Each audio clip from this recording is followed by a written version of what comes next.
After a heat wave in May and a heat wave again in June, another one is on the horizon. It's going to start through this weekend across some south and southeastern parts of the country, whilst it turns increasingly wet for many other parts of the UK.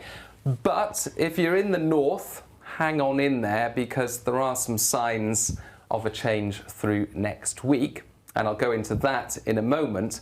First, I want to start off by looking at the rain before we look at the higher temperatures, because there's going to be a clear north-south divide across the UK going into the weekend. We've got high pressure extending from the Azores high. When that extends towards the UK, it often brings us fine summery weather, and that is indeed the case for the south this weekend. But the jet stream is going to linger across northern parts of the UK, and on the northern flank of this high we've got waving weather fronts bringing pulses of rain from the west, and a fairly strong westerly breeze, not as strong as it was yesterday, but brisk winds through the weekend, bringing continuous areas of cloud for Scotland, Northern Ireland, Northern England, occasionally other western parts of the UK, and these waving weather fronts to bring outbreaks of rain. So first up, some wet weather on the way, and this really sums it up. You can see that north-south contrast, or northwest-southeast contrast over the next few days. This shows the distribution of the rain each day, and if I turn off that and go to this, we can skip ahead to Saturday, and this shows the rolling rain totals from now through to Saturday, and you can see it's wetting up across parts of western Scotland. Outbreaks of rain elsewhere across the UK, so some blues there for Northern Ireland, Northern England, Wales, southwest England, especially over western hills. So yes, there will be some rain elsewhere, but generally it's light, it's patchy, it's drizzly, and it's mostly affecting hills of western England, Wales. By Sunday, you can see those brighter colours appearing across western Scotland, so at this stage, up to 100 millimetres or so over the West Highlands and some of the Western Isles. Monday, again, those rainfall totals are adding up. Not a great deal elsewhere. Still some darker blues there for the Pennines, for parts of Western Northern Ireland, but actually not adding much to Wales and the rest of Western England.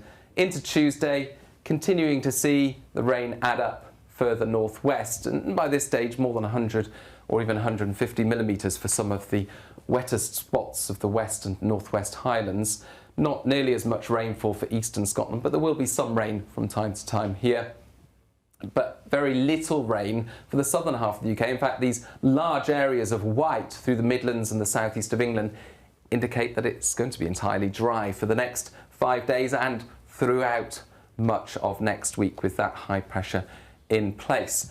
But at this stage, not seeing much rainfall being added to the north, and that's because from the middle of next week a change starts to take place widely across the UK. Now Monday we've still got weather fronts bringing outbreaks of rain to Scotland, a few spots of rain and quite a lot of cloud for Northern Ireland, Northern England, but watch as this high through Tuesday and Wednesday builds further north. Initially jet stream pushes some weather fronts in across northeastern parts of the country, but by Wednesday high pressure really develops widely and pushes weather fronts well to the north of the UK. You can see this big ridge in the jet stream, and it's this large area of high pressure at the surface and higher up that will allow, first of all, widely dry and increasingly sunny weather across the UK, but temperatures rising in the south at first next week, followed by more northern parts of the UK. How will that compare with average? Well, this sums it up over the next few days, that northwest-south split. And you can see more and more of these dark reds indicating significantly above average temperatures through Saturday, Sunday into Monday across the southern half of the UK. But we've still got the blues there for Scotland, northwest England, Northern Ireland, parts of Wales initially.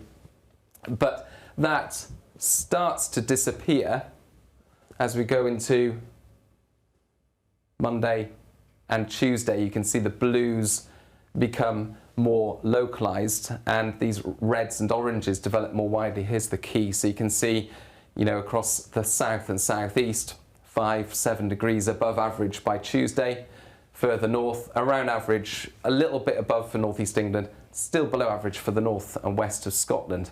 But it's after Tuesday, as that high builds in widely, that we're likely to see temperatures rise. What kinds of temperatures are we talking about?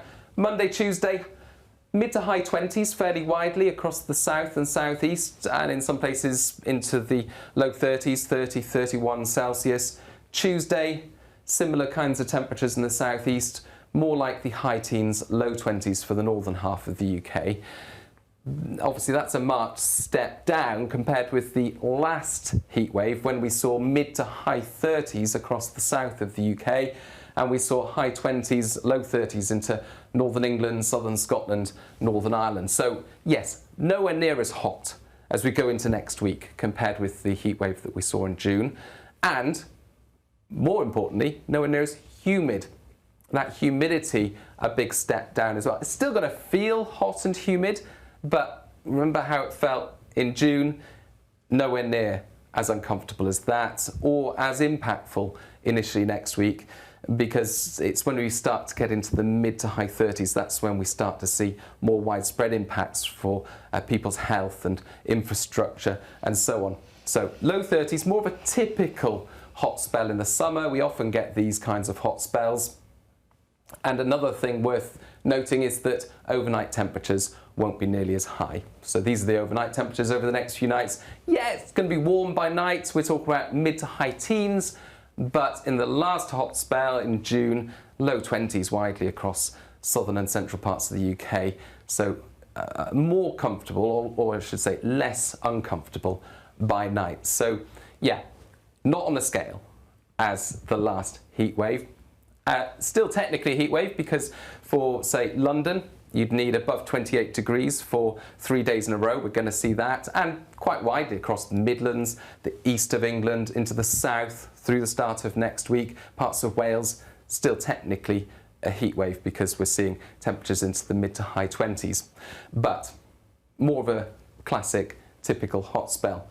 After that, now I mentioned that high pressure develops widely across the UK from the middle of next week, and if I just play forward the main control run from the European model, that shows high pressure to the southwest of the UK at the time of recording, but skipping ahead to next Friday, you can see that high pressure a bit more widespread. We've got one to the east, one to the west, and just playing that through, you can see even into next weekend, we've got high pressure very close to the UK.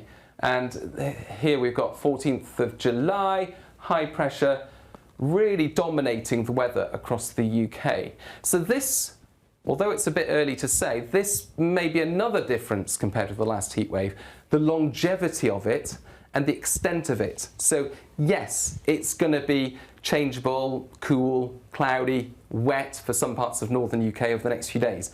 But once that high pressure takes hold of the weather across the UK from the middle of next week, it may well last for some time. And there are reasonable indications that it will last into the following weekend and perhaps the start of the following week. But where that high pressure ends up is crucial for determining the kinds of temperatures we can expect. And I'm just going to show you some of the ranges and the trends on those temperatures by looking at different parts of the country here. With this again shows the computer model simulations from the European model, but in terms of, if we just pick somewhere here, then, and the computer catches up with it, there we go. Then you can see, say for somewhere in between Manchester and Hull, there is this kind of plateauing of the temperature over the next few days, but once high pressure starts to develop widely from the middle of next week, you can see that bump in temperatures. A big range, anywhere from the mid to high 20s, but significantly higher compared with the next few days. Even towards central Scotland there, we've got this steady increase in temperatures. Again, a big range because that depends on where the high pressure ends up at the end of next week. But this warming trend, Northern Ireland as well, you can see tends to be hotter by the end of next week. Low to mid 20s, even for northern Scotland, this warming trend. And just finally, to give you an idea of the most likely and some of the more extreme scenarios for the start of the week after next.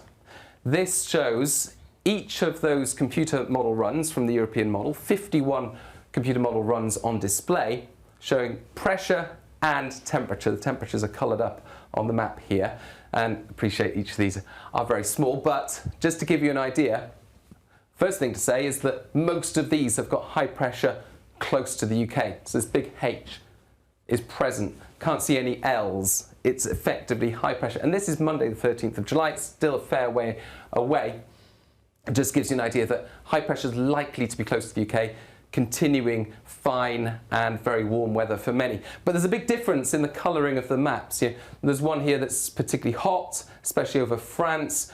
In this scenario, you've got high pressure to the southwest of the UK and heat building over the continent and edging into the south of the UK. But there's another one that's up here. We've got high pressure to the northwest of Scotland and more of a cool northeasterly airflow. And, you know, just subtle differences in the position of that high pressure. Here's one where high pressure, rather than being in the northwest of the UK, is just to the northeast, and you've got a hotter airflow across the south of the country. So very subtle changes in where that high pressure ends up will determine how high the temperatures will be. Some computer model runs will end up producing quite silly numbers, some quite extreme scenarios, but they are at the moment very much in the minority. Most likely is that we'll see fine weather continuing into mid-July with above average temperatures widely across the UK. How hot it gets, well, we'll keep you updated right here at the Met Office.